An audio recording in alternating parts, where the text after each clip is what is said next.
Ya, jadi ketika ketika ada sebuah disertasi, maka yang berkepentingan dalam disertasi ini jelas mahasiswa, ya kan? Yang berikutnya promotor, berkepentingan dia, karena riwayat membimbing sampai lulus itu kan terekam nanti dalam rekam jejak dia kalau mau naik jabatan, apa kan?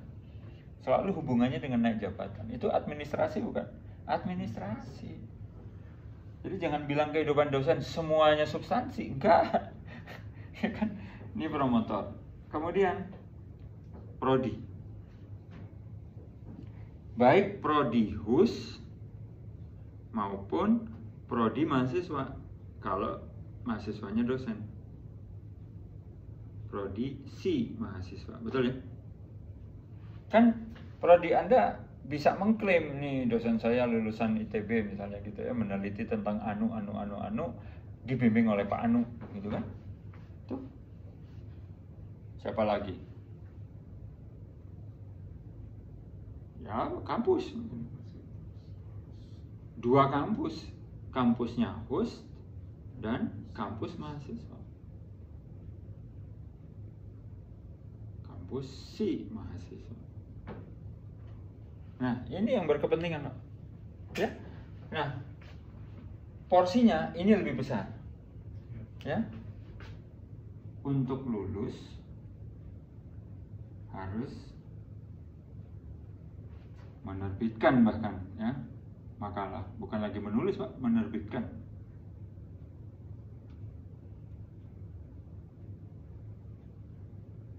Nah, promotor untuk naik jabatan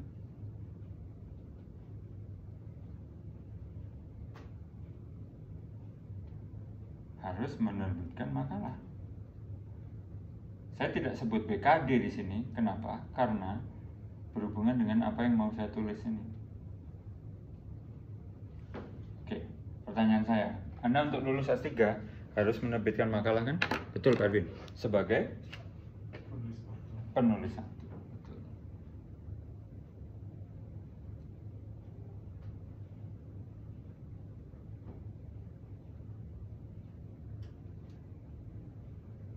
Bukan corresponding, bukan apa, pokoknya yang ke satu.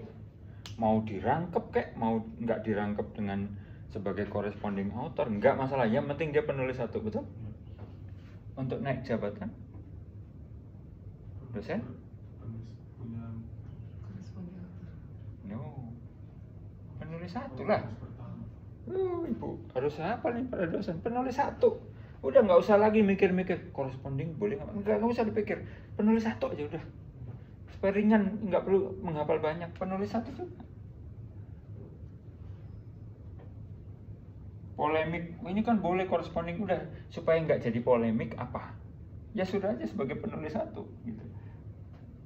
Ya. Nah, penulis satu mestinya juga sebagai corresponding, mestinya begitu dong logikanya. Ya kan? Yang ngontak, yang submit, apa segala nerima itu ya penulis satu mestinya, gitu kan ya. Yang jadi masalah seringkali karena penulis satu itu males, dia nyuruh penulis kesekian untuk jadi corresponding author, betul? Itu yang terjadi. Kenapa terus ada aturan tambahan segala macam lah, gitu ya, bahwa corresponding author boleh, ya saya lupa untuk apa dan di peraturan yang mana, saya lupa. Karena saya nggak mau hafalin, kalau buat saya penulis satu sekaligus juga. Ya, supaya Anda berdua sesama dosen, seperti saya nggak perlu menghafal yang nggak perlu, udah aja penulis satu. Nah, artinya apa? Disertasi ini harus menjadi minimum berapa makalah? 2 makalah. Disertasi harus menjadi 2 makalah.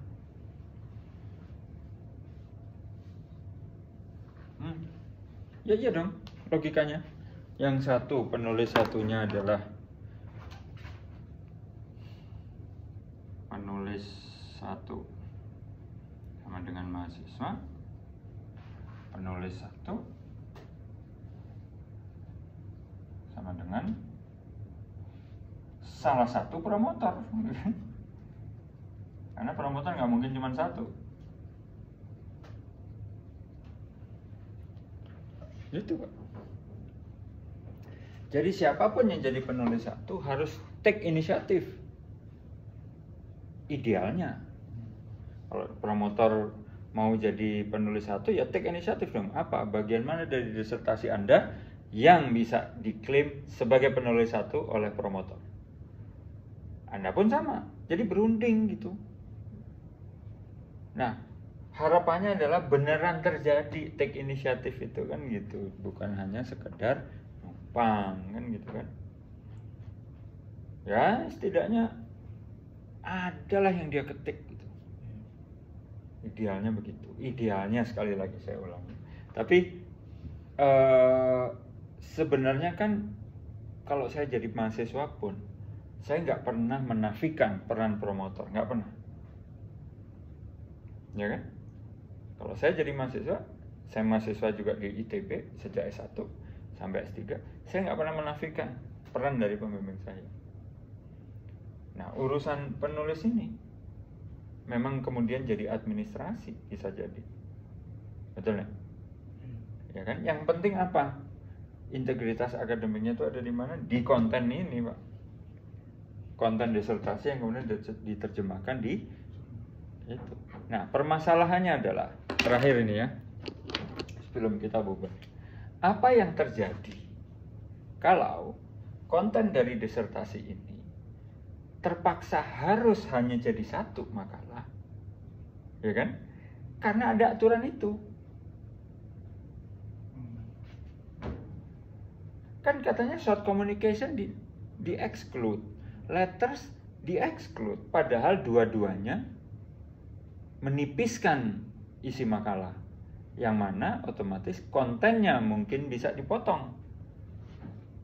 Paham ke arah mana pembicaraan saya? Ya, artinya konten ini bisa di-split, tidak disatukan menjadi 1 makalah yang di kepala pembuat aturan itu disebut original research. Paham ya? Kalau seluruhnya ditulis. Kebiasaan kita kan begitu. Makanya terus saya mencoba merubah. Daripada Anda nungguin data apa segala ini nggak datang-datang, udah aja Anda nulis apa yang Anda punya sekarang. Gitu. Yang mana data itu bisa nambah, analisis bisa nambah, saya tahu. Tapi kalau misalnya Anda nunggu yang belum selesai itu, kapan Anda mulai nulis? Nggak akan ada program yang bisa tercapai artinya. Mau ada aturan itu atau tidak, ya kan? Karena nggak ditulis-tulis kok, paham ya? Nah, jadi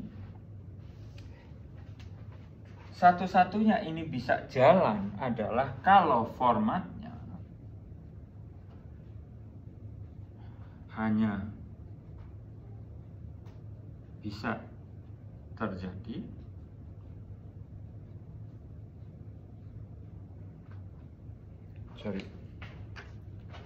mestinya nggak di sini.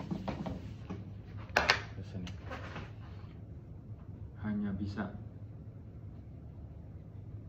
terjadi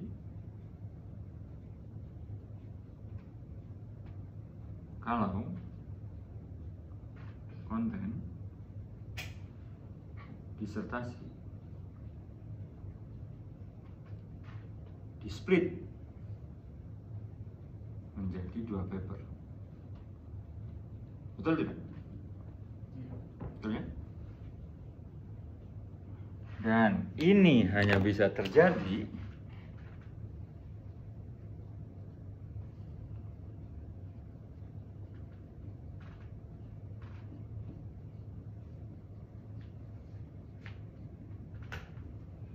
kalau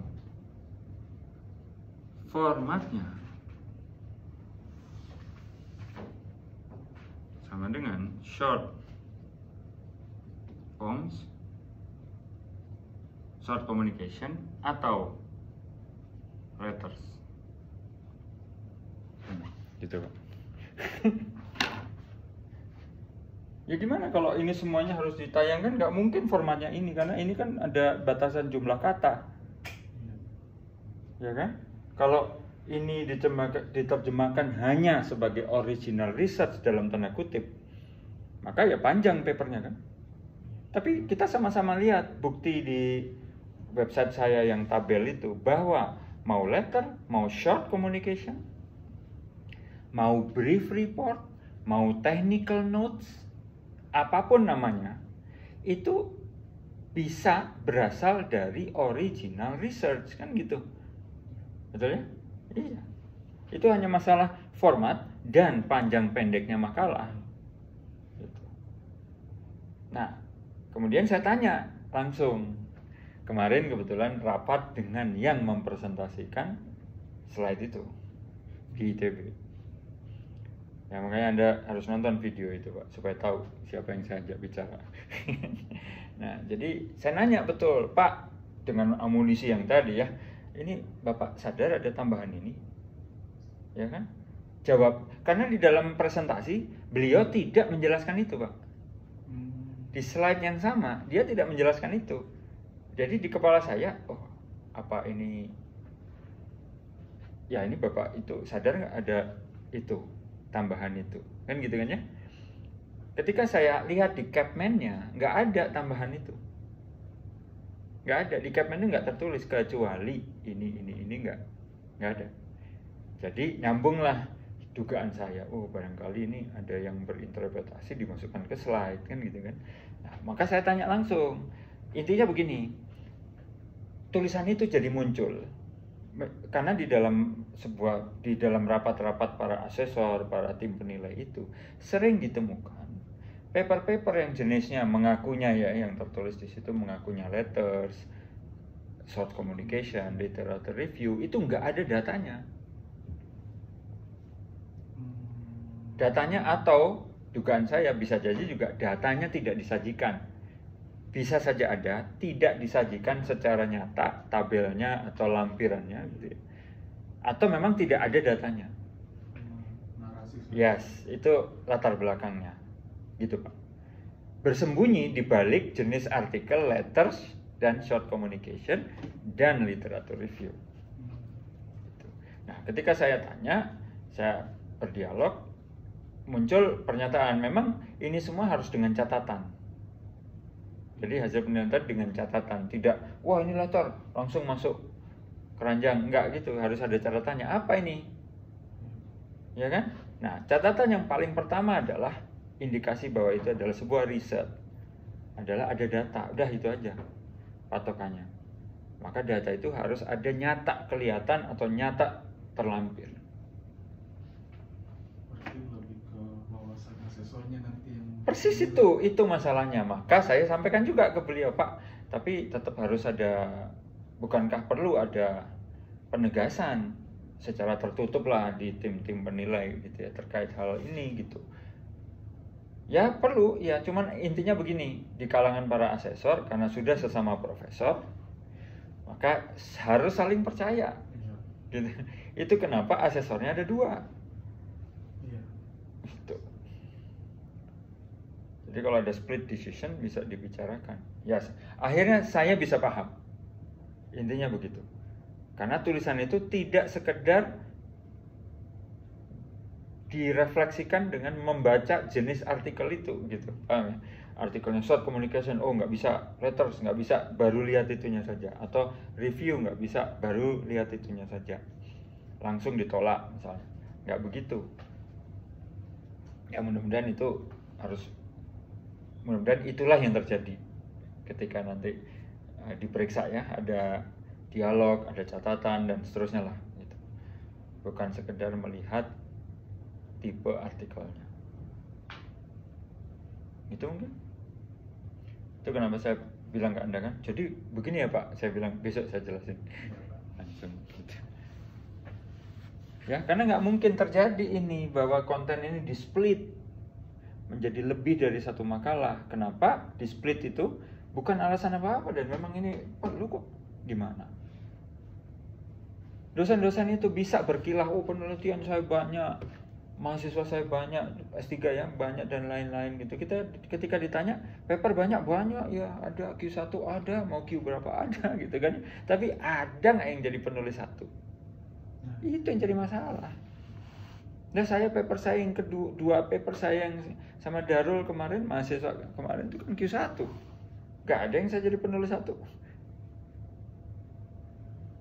Walaupun saya secara aktif juga ikut ngetik kalimat di situ. Terus saya nggak bisa klaim kan? Saya bisa apa kalau aturannya begitu? Mau ngotot itu saya klaim Pak karena saya ngetik sekian ratus kalimat misalnya atau sekian ratus kata, yang enggak lah, nggak bisa. Saya harus nerima. Maka saya bersiap terus ini, nulis terus ini. Maka mungkin saya akan berunding dengan para mahasiswa saya. Bagian mana yang saya bisa klaim, bagian mana yang saya relakan, dan memang ada yang seharusnya mengklaim itu. Gitu. Jadi harus ada. Mungkin bagian dosen lebih kecil mestinya. Porsi dari disertasi itu yang bisa diklaim oleh dosen secara fair mestinya lebih kecil lah gitu kan. Yang mengerjakan memang mahasiswa kok. Adalah porsi bagian mananya gitu ya.